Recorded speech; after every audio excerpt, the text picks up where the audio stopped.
Bom dia ou boa tarde, pessoal. Aqui é o professor Fred, mais uma vez. E hoje a gente vai trabalhar com PET, volume 3, da área de linguagens e específico de língua portuguesa. Lembrando que o PET contempla as 3 áreas de conhecimento, que é língua inglesa, língua portuguesa e artes. Tudo bem? Eu quero lembrar também que esse vídeo vai estar disponível na plataforma do YouTube para os responsáveis de vocês, como mais uma opção de acesso, de consulta, né?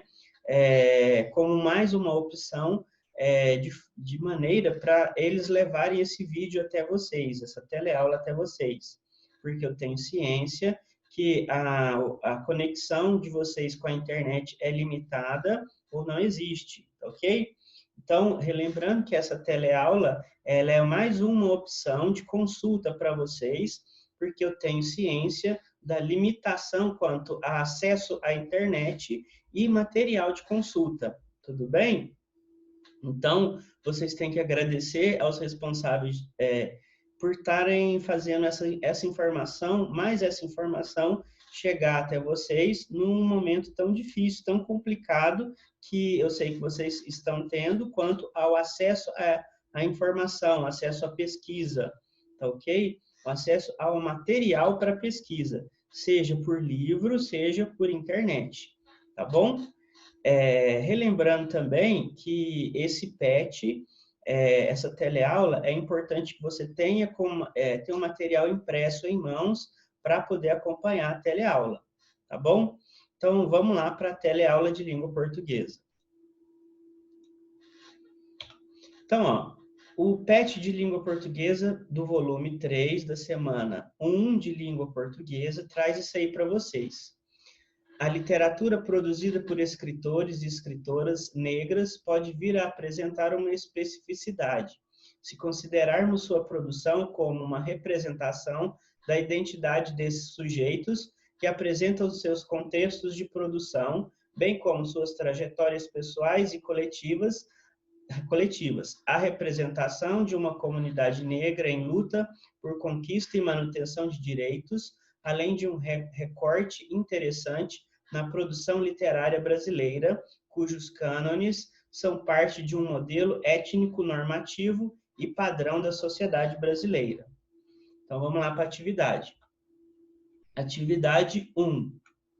Ao ler a poesia abaixo, reflita sobre como ela apresenta momentos históricos sobre a vida de mulheres e tente responder às questões a seguir. Então, vamos ler o poema, tá ok? Vamos lá. Vozes mulheres. A voz de minha bisavó ecoou criança nos porões do navio, ecoou lamentos de uma infância perdida. A voz de minha avó ecoou obediência aos brancos donos de tudo. A voz de minha mãe ecoou baixinho, revolta no fundo das cozinhas alheias, debaixo das trouxas, roupagens sujas, dos brancos pelo caminho empoeirado rumo à favela. A minha voz ainda ecoa versos perplexos, com rimas de sangue e fome. A voz de minha filha recolhe todas as nossas vozes, recolhe em si as vozes mudas caladas, engasgadas nas gargantas. A voz de minha filha recolhe em si a fala e o ato, o ontem, o hoje, o agora. Na voz de minha filha se fará ouvir a ressonância, o eco da vida liberdade. Então, Conceição Evaristo é a autora desse poema. Então, a gente tem aí, ó, a gente tem quantidade de estrofes, cada uma de estrofe fala de uma geração do eu, né? Da voz que está ressoando no poema. Então, a primeira estrofe aqui, a gente tem a voz tá falando da bisavó, né? Que é a primeira geração relatada, tá certo? A segunda estrofe é a voz da avó, né? A segunda geração. A terceira geração relatada é a voz da mãe da voz do poema, né? A quarta geração é a da própria voz do poema, né? E a última estrofe é exatamente a última geração, a geração da filha da voz que está falando o poema, né? Citando o poema. Então, a gente tem que falar que existe uma voz no poema que ressoa, né? E a gente pode destacar que ela está falando das gerações das mulheres negras, né? Então, ela se assume como uma negra, né? A voz do poema, né? O eu lírico, o eu poético, tudo bem? Então, a gente pode associar a autora, a poetisa, à voz do poema, mas a gente tem que também saber que na teoria literária existe uma separação entre autor e eu lírico, tudo bem? Nesse caso aí, pela análise que nós estamos fazendo, que o PET sugere para você, ele não faz essa separação do eu lírico, eu poético, com o poeta, tudo bem? Mas o que a gente pode ver é que a gente tem também a noção de tempo, de passagem de tempo nesse poema, tá ok? Vamos para o exercício, vamos ver o que ele propõe aí. A gente tem, número 1, numerar a segunda coluna de acordo com a primeira, quais são os lugares habitados pelas vozes das mulheres. Lembrando que cada mulher é representada, ou cada geração de mulher negra é representado em cada estrofe do poema, tudo bem? No poema de Conceição Evaristo. Número 1, a autora. Número 2, a mãe. Número 3, a filha. Número 4, a avó. Número 5, a bisavó. Aí, recolhe todas as vozes em si, as vozes mudas e caladas. Ecoou baixinho, revolta no fundo das cozinhas. Ecoou criança nos porões dos navios. Ecoa versos perplexos com rimas de sangue. Ecoou obediência aos brancos donos de tudo. Então, aí ele pediu para você relacionar a primeira coluna com a segunda, relembrando que cada uma dessas aí, ó, cada uma dessas gerações, a autora, a mãe, a filha, a avó e a bisavó são representadas em cada uma das estrofes do poema, tudo bem? Então vamos lá. Recolhe todas as vozes em si, as vozes mudas e caladas. Quem que é? É a filha, né? A outra, ecoou baixinho, revolta no fundo das cozinhas. Número 2, é a mãe, né? Ecoou criança nos porões dos navios. Número 5, é a bisavó, né? É a escrava negra que veio da África, né? A outra, ecoa versos perplexos com rimas de sangue. Número 1, é a própria autora, né? Depois, a gente tem ecoou obediência aos brancos donos de tudo, é a número 4, a avó, né? Então, ela aí passa por toda a história da escravidão, dos negros, né? Desde a escravidão até a realidade do negro hoje na sociedade. É tudo isso que é relatado nesse poema. Tudo bem, pessoal? Então, ó, eu vou tentar ser um pouquinho mais breve, que a gente sabe da nossa limitação de tempo, tá ok? Então, vamos lá.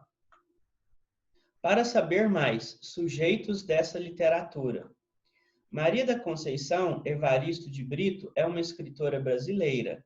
Ela nasceu em uma família humilde e é a segunda de 9 irmãos, sendo a primeira de sua casa a conseguir um diploma universitário. Ajudava sua mãe e sua tia com a lavagem de roupas e as entregas enquanto estudava. É uma grande expoente da literatura contemporânea, romancista, poeta e contista, homenageada como personalidade literária do ano pelo Prêmio Jabuti de 2019 e vencedora do Prêmio Jabuti de 2015. Além disso, Conceição Evaristo também é pesquisadora na área de literatura comparada e trabalhou como professora na rede pública fluminense. Sua obra, cuja matéria-prima literária é a vivência das mulheres negras, suas principais protagonistas, são repletas de reflexões acerca das profundas desigualdades raciais brasileiras, misturando realidade e ficção. Seus textos são valorosos retratos do cotidiano, instrumentos de denúncia das opressões raciais e de gênero, mas também se voltam para a recuperação da ancestralidade da negritude brasileira, propositalmente apagada pelos portugueses durante os séculos em que perdurou o tráfico escravista e por suas consequências na sociedade brasileira. Então, pessoal, o que é importante que o PET está ajudando muito a gente com esse texto? É uma das maneiras que eu sempre falo para a gente tentar compreender o texto que a gente está lendo, ou o poema, ou a forma, independente do gênero textual que a gente está lendo. É importante também a gente saber um pouco sobre quem escreveu aquele texto que a gente está lendo, tá ok? Então, olha só, lá no poema fala da história da mulher negra no Brasil, das gerações, de como que foi passando o tempo. Relacionado a essa biografia da autora, a gente sabe, a gente tem noção do engajamento dela em relação ao movimento negro, né? Em relação a toda essa temática, né? E ela aborda isso no trabalho dela e no poema que a gente analisou, também acontece isso, tudo bem? Então, quando a gente quer saber mais, quer ter facilidade, às vezes, na interpretação do texto, também ajuda a gente a saber algo sobre o autor do texto, tudo bem? Então, vamos continuar aí as atividades. Atividade número 2. Pensando em como os diálogos entre os tempos históricos podem ocorrer, apresentamos duas poesias que conversam entre si, marcando olhares distintos de uma mesma situação, em função da diferença do pertencimento étnico dos autores.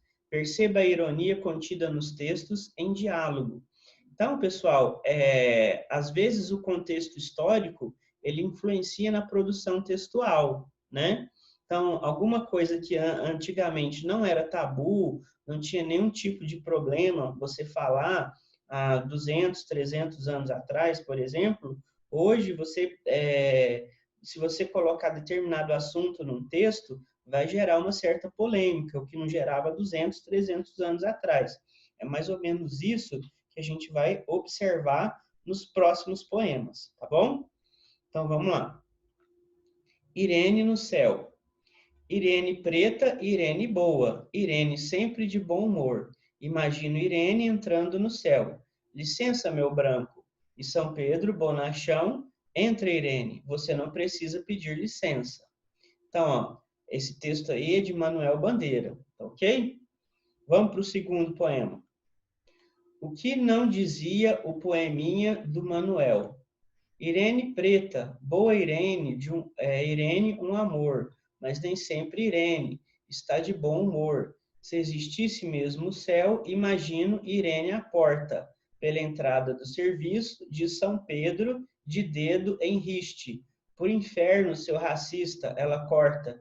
Irene não dá bandeira, ela não é de brincadeira. Então, esse segundo poema aí, ele foi escrito por Márcio Barbosa, está ironizando o poema do Manuel Bandeira, né? A gente observa o seguinte, que a contextualização histórica do primeiro poema, a gente vê um tom meio pejorativo, né?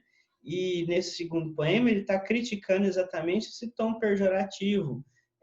A gente vê uma Irene no primeiro poema, uma mulher submissa, né? São Pedro branco, tá ok? E aqui a gente vê uma Irene revoltada, né? Uma Irene que se levanta contra a opressão, vamos falar assim. Não é uma Irene submissa no segundo poema. Então a gente tem essa oposição de, vamos falar assim, de opiniões exatamente pela contextualização histórica, né? Então, a gente observar lá, vamos voltar no poema do Manuel Bandeira, é um poema de 1936, né? Já o poema que a gente está analisando, o segundo, ele é um poema mais recente, né? Que ele não fala da data de quando foi escrito esse poema, mas imagino que ele é um poema mais recente. E ele está ironizando, ou seja, de certa forma, no tom de humor, vamos falar assim, ele está criticando o primeiro poema do Manuel Bandeira, tá ok? Então, vamos continuar aí, ó. Reflexão sobre os textos. É importante saber que a poética é uma forma de narração do mundo, mas também é, talvez acima de tudo, uma revelação do desejo utópico de construir um outro mundo. Se narrarmos o mundo através da poética, mas, ao mesmo tempo, almejarmos outro, estamos desvelando o nosso descontentamento com este mundo presente. Queremos transgredir a ordem estabelecida, não queremos mais olhar no espelho comum. Modificamos, assim, a visão através do espelho da paródia. Então, pessoal, a gente pode falar que o segundo poema é uma paródia do primeiro, ao mesmo tempo que o segundo poema faz uma crítica do primeiro, né? No primeiro poema, a gente tem uma mulher submissa. No segundo, a gente tem uma mulher que se levanta contra a opressão. Então, a ironia do segundo poema é uma crítica ao primeiro poema. Tudo bem? Então, vamos ver a atividade que ele propõe aí. Letra A. Quais as diferenças você consegue perceber entre os dois poemas, quanto à linguagem utilizada? Então, a gente pode observar o seguinte, a gente tem uma linguagem mais formal no primeiro poema e uma linguagem mais informal, né? Uma linguagem, vamos falar assim, coloquial quanto à nossa conversa no dia a dia. Ou seja, o segundo poema tenta reproduzir a nossa fala através da escrita. O primeiro poema, ele trabalha uma linguagem mais formal. Não é bom a gente falar com esse tom, não, mas para a gente entender um pouquinho melhor, a linguagem usada no primeiro poema seria o que muita gente fala que é o português correto. E a linguagem coloquial, muita gente fala que seria o português errado, né? Mas essa coisa de certo e errado, ela é relativa, né? A gente pode falar muito mais numa adequação da linguagem em relação à situação em que a gente se encontra. O português, a linguagem formal, ela vai ser utilizada muito mais em situações formais, né? Já o coloquialismo, a linguagem informal, ela vai, vamos pensar assim, ser usada em momentos de maior intimidade. Então, quanto maior for a intimidade com a pessoa, talvez maior seja a linguagem coloquial, né? Quanto menor for a intimidade, mais formal a gente fica. No entanto, pessoal, quanto à forma escrita, o português padrão é a linguagem formal, tá ok? O poeta tem essa liberdade poética de tentar reproduzir a fala através da escrita, né? Mas dependendo da situação, a modalidade de linguagem que tem que ser empregada no texto é a modalidade formal, tá ok? Então vamos ver as respostas aí. No primeiro poema, temos uma linguagem culta dentro das normas, enquanto no segundo, a linguagem é coloquial, dentro de tudo isso que eu expliquei para você, ok? Letra B. Márcio Barbosa utiliza-se da poesia para dar um recado de toda a população negra a São Pedro. Qual é esse recado? Lembrando que o segundo poema é uma contestação. A gente tem uma mulher contestadora, diferente da mulher submissa do primeiro poema, né? Vamos ver a resposta. Para que ele deixe de racista, os negros não estão de brincadeira, né? Que quer dizer, no primeiro poema, São Pedro podia ter uma visão racista, né? No segundo poema, essa posição racista do São Pedro, ela é questionada, tá certo? Tá falando para ele deixar de ser racista, tá certo? Letra C. Você sabe quem foi Manuel Bandeira? Cite pelo menos 3 livros que ele escreveu. Então, aqui eu fiz uma pequena pesquisa, tá certo? Para a gente poder responder essa pergunta, mas como eu disse, depois eu fiz uma pesquisa mais aprofundada a respeito do Manuel Bandeira, ok? Vamos responder a letra C primeiro. Manuel Bandeira foi um escritor, poeta e professor de literatura brasileiro, autor de Estrela da Vida Inteira, Libertinagem, A Cinza das Horas e Reticências, né? Então, isso aqui é para a gente responder essa pergunta, mas eu fiz uma pesquisa maior a respeito do Manuel Bandeira, que é esse rapaz aí que está na foto aí. Então, ó, Manuel Carneiro de Souza Bandeira Filho, ele nasceu no Recife no dia 19 de 4 de 1886. E ele morreu no dia 13 de 10 de 1968, na cidade do Rio de Janeiro. Foi um poeta, crítico literário e de arte, professor de literatura e tradutor brasileiro. É considerado como parte da geração de 1922 no modernismo no Brasil. Seu poema Os Sapos foi o abre-alas da Semana de Arte Moderna, juntamente com os escritores como João Cabral de Melo Neto, Gilberto Freire, Clarice Lispector e Joaquim Cardoso, entre outros. Representa o melhor da produção literária do estado de Pernambuco. Então, esse é o Manuel Bandeira. Ok, pessoal? Vamos continuar com as atividades. Letra D. Márcio Barbosa publicou seu texto como parte de uma coletânea de poemas do grupo Quilombo Hoje, que atuava em São Paulo nos anos de 1900 e 2000, primeira década. Busque saber mais detalhes sobre a atuação desse coletivo e responda em que medida a poesia e a literatura tornam-se instrumento através do qual compreendemos melhor a nós mesmos. Então, vamos ver a resposta. A poesia e a literatura são como um espelho do nosso mundo, narram nossa história e vivências, mas além disso, mostra também visões diferentes sobre o mesmo ponto. Nos faz refletir, tá errado ali, né, pessoal? Nos faz refletir e compreender a visão do outro. Então, na verdade, muitas das vezes a literatura reflete aquele período no qual aquele texto está sendo escrito, tá certo? O contexto histórico. Mas também vai retratar a cultura, os hábitos, tá certo? Os comportamentos das pessoas naquela época. Tudo bem? Então, a literatura, muitas vezes, tem esse papel até de questionador, muitas das vezes ela pode ser instrumento de propaganda, né? Instrumento de revolta, né? Então, a literatura tem todas essas funções, todos esses papéis na vida, na nossa vida, né? Então, mais ou menos assim que a gente observa, no caso, essa resposta aí, tá bom? Então, vamos continuar.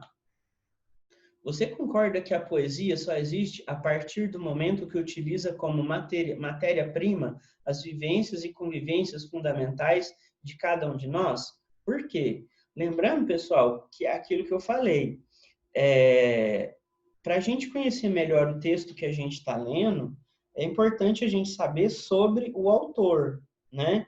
Porque muitas das vezes o autor leva vivências, experiências da vida dele para o texto que ele está escrevendo. Alguma notícia, alguma situação que ele viveu, alguma experiência de vida, algum trauma, alguma postura ideológica dele, ele leva tudo isso para o texto que ele está escrevendo, tá certo? Tem toda essa bagagem que ele leva para o texto. Não tem como ele se separar todas as experiências da vida dele do que ele está escrevendo, tá ok? E muitas das vezes o autor pode ter vontade, ele quer fazer aquilo, ou muitas das vezes pode ser de forma inconsciente, né? O que eu posso te falar é que o escritor, muitas das vezes, ele tem consciência dessas experiências dele, né? Na maioria das vezes. E ele quer levar essas experiências dele para a obra poética, para a obra literária que ele está escrevendo. Ok? Então, seria mais ou menos isso. Vamos ver a resposta aí. Sim, a poesia nasce através de sentimentos. Nossa história, revoltas, paixões, fala sobre quem somos e o mundo que desejamos. Então, é exatamente isso, pessoal. O texto, Apesar de que também a gente pode falar que o leitor é um coautor do texto, que quando o escritor termina o texto dele, muitas das vezes ele não pode ser mais ser considerado o dono daquele texto, tá ok? Então, o que que acontece? A gente tem o seguinte, o autor, ele é o autor principal do texto, ele escreve aquele texto. Mas o coautor do texto, ou seja, nós, os leitores, eles também, de certa forma, eles participam dessa coprodução do texto, né? Muitas das vezes, o leitor pode ter uma visão que não é a mesma do autor. Ele pode estar vendo alguma coisa que faz sentido para aquele texto e, mesmo assim, não era a intenção do autor em colocar aquele resultado no texto. Aquela conclusão, quem está tomando é o leitor, não é o autor, tá certo? O texto literário, ele dá essa liberdade para o leitor, né, dele ser o coautor do texto, tudo bem? Então, também o leitor, ele pode levar todas essas experiências, essas revoltas, essas paixões, para a leitura que ele está fazendo, tá certo? Assim como o autor, o escritor, também levou toda essa experiência de vida dele para o texto que ele escreveu, tá ok? Então pessoal, eu quero dizer o seguinte para vocês, é o que eu sempre falo, que vocês persistam, que vocês continuem nos estudos, tá certo? Relembrando que eu acho que vocês têm que ser muito gratos pelos responsáveis, pelo trabalho que os responsáveis de vocês estão tendo para fazer essa informação chegar até vocês, para fazer essa teleaula chegar até vocês. Tudo bem? A gente está vivendo uma época que não é muito fácil, tá certo? Esse distanciamento social está ele está nos separando, ele está deixando a gente sem uma coisa que é importante, que é a aula presencial, né? A aula presencial é importante, né? Talvez durante essa teleaula aqui você pode ter tido uma dúvida, mas não teve oportunidade de me questionar como professor, você como aluno, eu como professor. Por isso que a aula presencial ainda é muito importante. Essa teleaula é uma tentativa de levar informação até você, de que você não fique sem estudo nesse período de quarentena, né? Que a sua dúvida possa ser sanada, né? Apesar de que a aula presencial, eu acredito que a gente sane dúvidas melhor, né? Mas não quer dizer que essa teleaula não tem a sua importância. Ela é importante exatamente para te auxiliar na sua pesquisa e nos seus estudos. Tudo bem? Eu desejo, mais uma vez, que você tenha bons estudos, que você persista no que você está fazendo aí, que você está estudando, e até a próxima teleaula. Tudo bem?